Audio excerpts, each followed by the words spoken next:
Assalamualaikum warahmatullahi wabarakatuh. Selamat pagi Ananda. Semoga Ananda selalu dalam keadaan sehat. Alhamdulillah, kita bertemu lagi dalam pembelajaran Bahasa Indonesia bersama Ibu Ocha.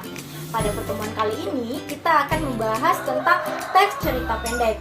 Tujuan dari pembelajaran ini adalah Ananda mampu menguasai dan mampu menulis sebuah teks cerita pendek. Teks cerita pendek atau lebih dikenal dengan teks cerpen ini mungkin sudah tidak asing lagi bagi Ananda. Karena Ibu yakin nih, Ananda pasti sudah pernah mendengar, membaca, atau bahkan menulis sebuah cerita pendek. Teks cerita pendek ini juga sudah pernah Ananda pelajari di kelas 7. Untuk mengingat kembali, silakan Ananda simak penjelasan Ibu. Dan di akhir pertemuan ini, Ibu akan memberi Ananda sebuah tugas. Kembali Ibu jelaskan, teks cerpen adalah sebuah cerita yang selesai dibaca dalam sekali duduk. Panjang cerpen berkisar dari 500 hingga 10.000 kata.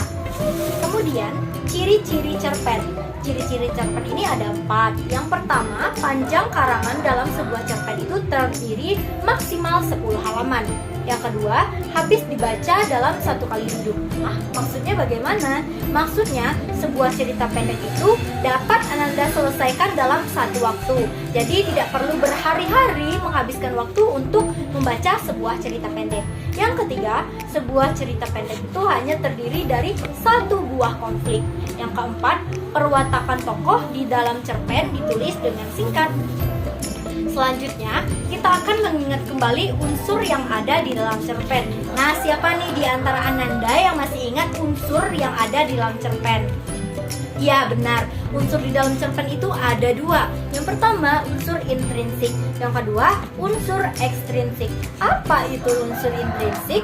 Unsur intrinsik adalah unsur yang terdapat dalam sebuah cerita pendek yang terdiri dari tema, latar, tokoh atau penokohan, sudut pandang, alur, dan amanat. Kemudian kita beralih ke unsur ekstrinsik. Apa itu unsur ekstrinsik?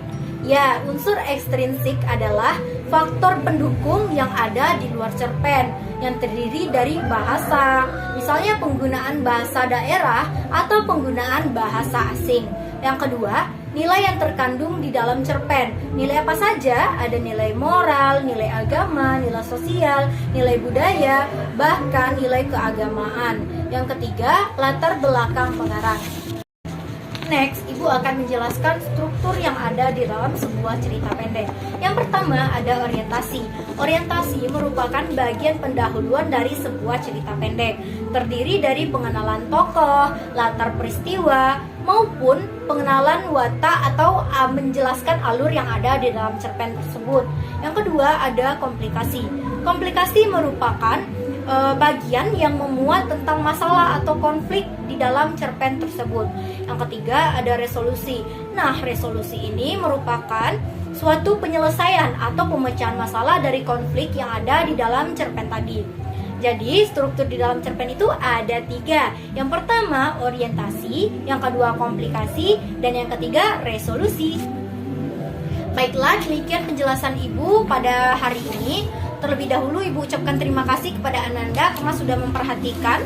Untuk tugasnya, Ibu akan memberikan tugas kepada Ananda yaitu membuat sebuah cerita pendek yang bertema pembelajaran daring. Terima kasih atas perhatiannya, sampai berjumpa.